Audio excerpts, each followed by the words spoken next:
Waalaikumsalam warahmatullahi wabarakatuh. Jadi kalau bahasanya seperti itu, ini tak bagi di antara kalian pembagian sama. Tapi sekarang masih milik saya. Kalian hanya boleh ambil selepas meninggal dunia.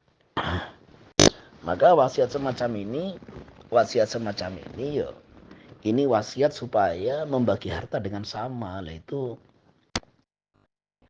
boleh dilaksanakan, bukan harus.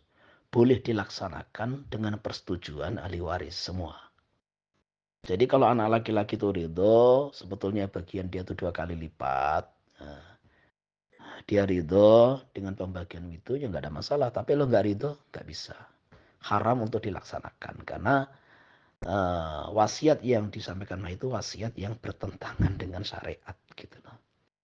Jadi wasiat yang bertentangan dengan pembagian waris secara syariat. Dan dia bilang ini harta saya. Nanti kalau sudah mati baru dibagi. Nah itu pembagian si mayit, si pemilik itu nggak punya hak. Masalah warisan itu langsung Allah Subhanahu wa taala yang membagi. Jadi masalah warisan pun tidak Allah serahkan kepada seorang nabi atau siapapun, langsung Allah yang membagi. Maka kalau kita ini uh, ingin membagi warisan, kalau kita ingin taat kepada Allah, ya sudah ikuti apa yang ada di Al-Qur'an. Kita ini nggak tahu, nggak usah kita ini merasa sok adil kan gitu kan. Dengan membagi sama merasa sok adil. Sehingga menimbulkan kesan bahwa Allah itu tidak adil kan gitu kan. Jadi yang pertama itu ditanamkan dalam hati kita apa yang sudah ditentukan oleh Allah Subhanahu wa taala dalam Al-Qur'anul Karim, itulah pembagian yang paling adil. Kemudian yang kedua, kita ini nggak tahu abaukum wa abnaukum la tadruna ayyuhum aqrabu lakum naf'a. Ayah-ayah kalian, anak-anak kalian, kamu tuh nggak tahu siapa nanti yang ketika kalian sudah di akhirat, siapa yang paling bermanfaat tuh nggak tahu. Kita mengira anak ini yang paling bermanfaat, ternyata anak yang lain. Itu rahasia Allah Subhanahu wa taala. Maka dalam pembagian warisan ini nggak usah kita bikin rekayasa-rekayasa, apalagi wasiat-wasiat yang jelas itu bertentangan dengan apa yang ditentukan oleh Allah Subhanahu wa taala.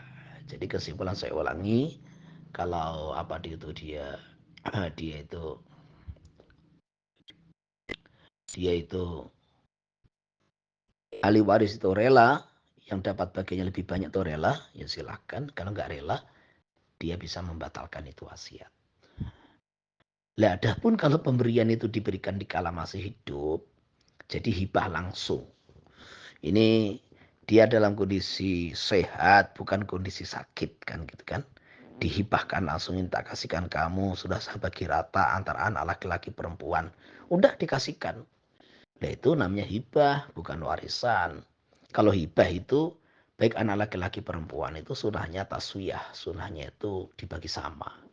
Ini hibah langsung di kala masih hidup seperti itu. Jadi harus dibedakan mana itu hibah, mana itu wasiat. Nah, kalau sudah wasiat dan itu bertentangan dengan apa pembagian waris, maka harus dengan persetujuan seluruh ahli waris, terutama